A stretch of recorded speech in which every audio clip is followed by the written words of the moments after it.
Private Balaji ITI Satpur Pilibhit से आज हमारे पास क्या एक मोटर है DC मोटर, और DC मोटर के बारे में क्या हम आज जानकारी लेंगे। ये मोटर क्या है, इन बच्चों को बताना है कि ये क्या है, इसकी वर्किंग कैसे की होती है और इसके पार्ट कौन कौन से हैं। थ्योरी में इन लोगों ने पढ़ा था, अब क्या वास्तविक रूप से क्या इन लोगों को बताना है कि इसके पार्ट क्या क्या होते हैं और कौन से हैं, वो हम आज आपको दिखाने जा रहे हैं। देखिए ये क्या है, ये हमारी क्या है, इस पर लिखा हुआ DC मोटर है ना, और इस पर क्या है RPM जो है वो क्या है 1500 RPM है, और कंपाउंड मोटर है। ये कौन सी है, कंपाउंड मोटर है, DC मोटर है। सबसे पहले क्या है, इसके पार्टों के बारे में हम बता देते हैं कि ये जो ऊपरी भाग जो दिख रहा है ये वाला, ये जो ऊपरी भाग जो कहलाता है ये हमारा योक है। क्या है, योक है। योक के बारे में मैंने आपको बताया था, योक को ये क्या बॉडी कहते हैं, और योक ही क्या है मोटर का फ्रेम होता है। ठीक है, और जो मोटर होती है वो क्या करती है, विद्युत ऊर्जा को यांत्रिक ऊर्जा में बदलती है। ठीक है, और सबसे पहले देखो ये ऊपर जो लगा हुआ है ये हमारा टर्मिनल बॉक्स है।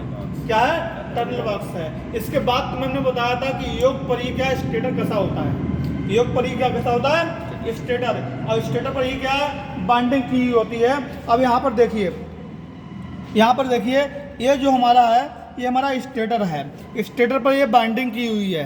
ये क्या है, ये बाइंडिंग की हुई। स्टेटर के बाइंडिंग करने के बाद जो जो जो टर्मिनल निकले हैं वो दो टर्मिनल ये हैं, है ना।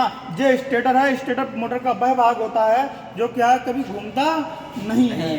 ठीक है, जो स्ट्रेट रहता है। बाहरी भाग जो है वो हमारा योक कहलाएगा, और जो अंदर वाला जो पार्ट्स है ये वाला तुम्हें अभी दिखा रहे थे हम। ये देखिए ये जो पार्ट है और इस पर ये बाइंडिंग की हुई है, ये हमारा स्टेटर है। स्टेटर पर ही बाइंडिंग की जाती है, और ये क्या है यहाँ से मैग्नेट उत्पन्न होता है। अब इसका देखो ये पार्ट तो हमारा कंफर्म हो गया, ये हमारा टर्मिनल बॉक्स हो गया, ये हमारा योक हो गया, और ये हमारा क्या हो गया, स्टेटर हो गया। अब देखो इसके बाद अब हम चलते हैं आर्मेचर की तरफ। तो आर्मेचर देखिए, जैसे हमने किताबों में पढ़ा कि आर्मेचर क्या है, मोटर का वह भाग होता है जो घूम सकता है। घूमने वाला पार्ट क्या कहलाता है, आर्मेचर कहलाता है। अब ये देखिए आर्मेचर है, ये हम देखेंगे बैरिंग से क्या है जुड़ा हुआ रहता है, और इस पर ये हमारी शाफ्ट है। शाफ्ट पर क्या आर्मेचर कसा रहता है, और इसमें देखिए ये स्लाइडें क्या है कटी हुई हैं। आर्मेचर जो होता है पतली पतली पत्तियों से मिलकर बनाया गया होता है, ये सिलिकॉन स्टील पत्तियों से बना होता है। और इसमें देखिए दिख भी रहा होगा पतली पतली ये पत्तियां हैं, दिख रहा है, सभी लोगों को दिख रहा है।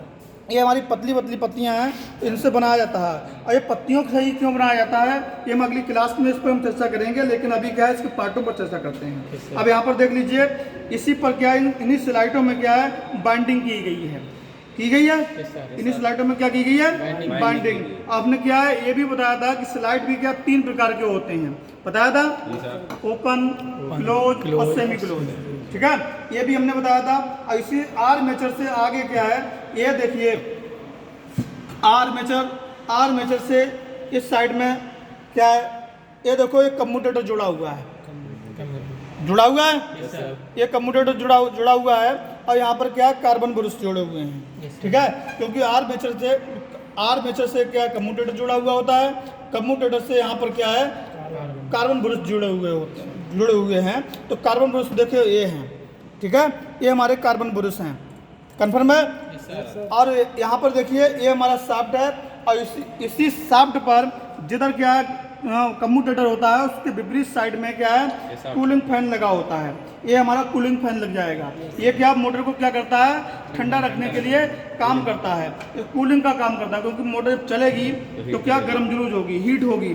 ठीक है, और इसमें भी कई प्रकार की क्या है लॉसेस उत्पन्न होते हैं। ये लॉस के बारे में भी हम कल ही चर्चा करेंगे कि इसमें कई प्रकार के लॉस उत्पन्न होते हैं, जैसे एडी करंट लॉस है ना, और हिस्टेरेसिस लॉस है, कॉपर लॉस है ना, आयरन लॉस है। और इन पर क्या हम चर्चा करेंगे, कहाँ पर क्या आयरन लॉस उत्पन्न होता है, कहाँ पर हिस्टेरेसिस लॉस उत्पन्न होता है, कहाँ पर एडी करंट लॉस उत्पन्न होता है। ठीक है, ये चर्चा क्या हम कल करेंगे। आपने क्या मोटर को क्या सारे पार्ट्सों को क्या लगभग देख लिया है, और बाकी बचे हुए पार्ट्सों के बारे में मैं कल चर्चा करूँगा। ठीक है।